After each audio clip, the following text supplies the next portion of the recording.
Right, in this video I just want to have a chat about warp and weft.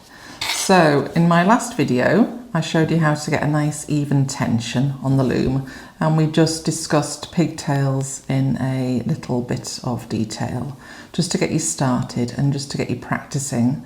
And we used some double knitting yarn or 8-ply.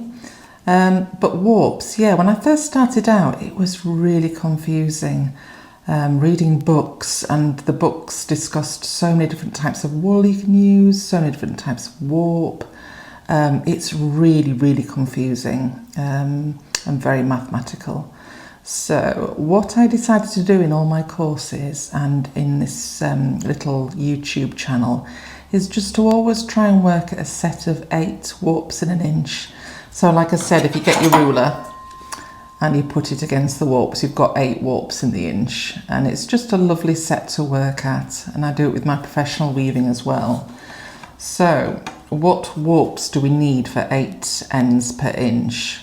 They tend to now have on the shops, online shops, it does say if it's meant for an 8 EPI, thank goodness, because it used to just have the width of the warp, which is really quite confusing with how many ply and all that kind of thing. So yeah, I used to scratch my head quite a lot. But I've put little links to the warps I use on my website or on blogs and on this channel just to help you. So I use 2 warps at the moment in the UK. So I've got the George Vale and the Weaver's Bazaar. And the George Vale is absolutely fine, and it's a good practice warp. I use it in my workshops, but for professional art, when I'm selling my tapestries, I like to use this one, the Weaver's Bazaar. It's just more superior, and it's really lovely and twisted and very reliable. It's it's a real pleasure to work on. And the way to check if you have any warp, how many ends per inch your warp is if you're not sure, is you actually get some warp and you don't wrap it around an inch like you do in other types of weaving. You actually wrap it around a centimetre. So you would get your ruler, and I'll pop it on the 5, and we'll just try to do this on camera. Let's have a look. So squeeze it together, and that's 5, 6, 7, 8. So that's perfectly between the 5 and the 4. That's 8 wraps around a centimetre.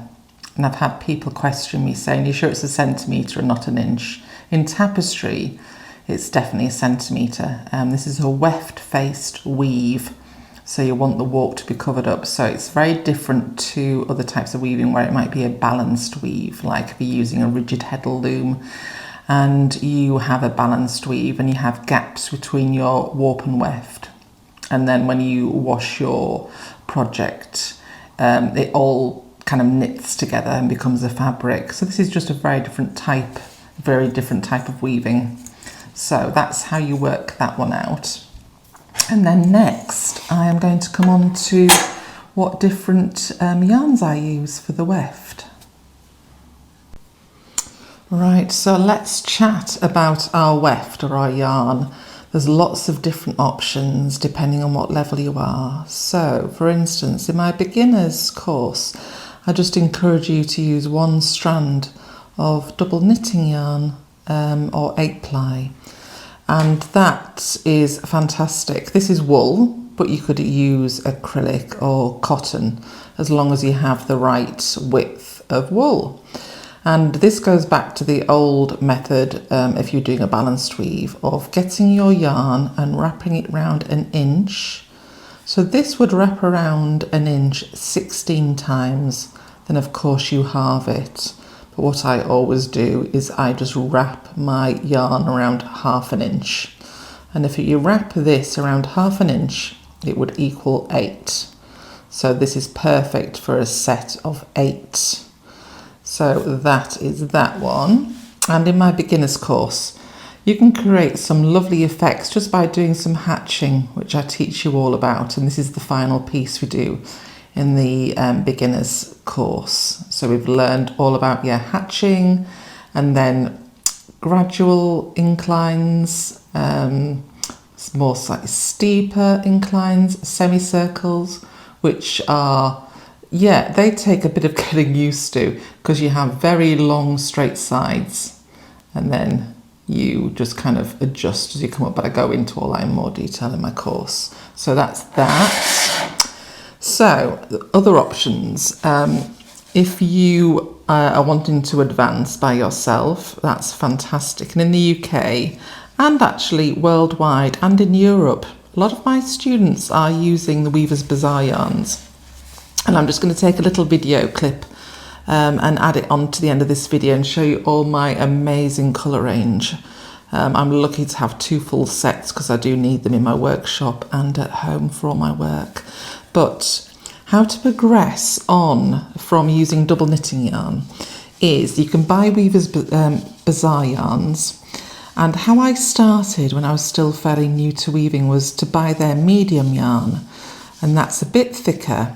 And to work at an 8 set, I used 2 strands of their medium yarn. And then as I got more confident, I would use 1 strand of their medium yarn and then 2 strands of their fine yarn. And that was really introducing some colour blending play. So that was great and gave me the confidence needed to then finally move on to just using 4 or 5 strands of their fine yarn.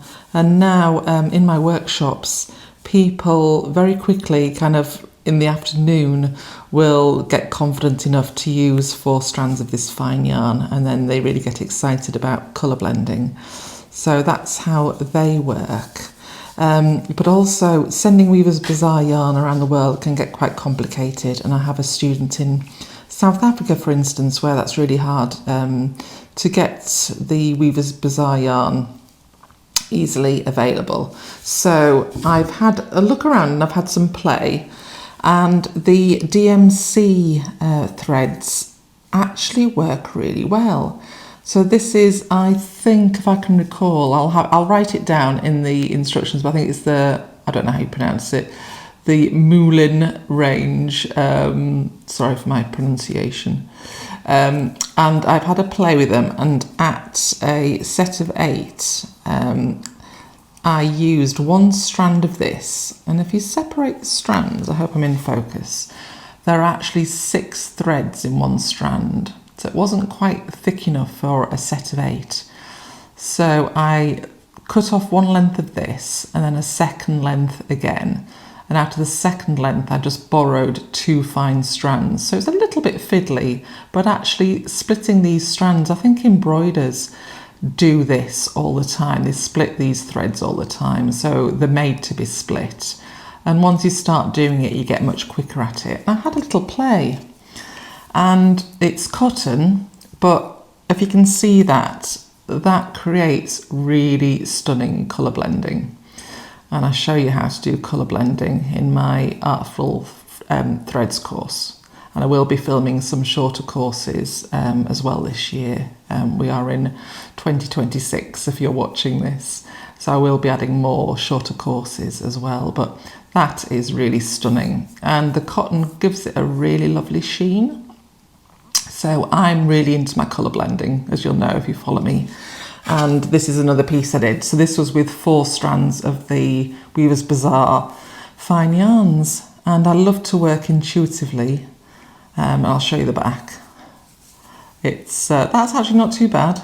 I have them far worse. I have some that are really bad at the back, but that's actually not a bad one. And I always sew in all my ends.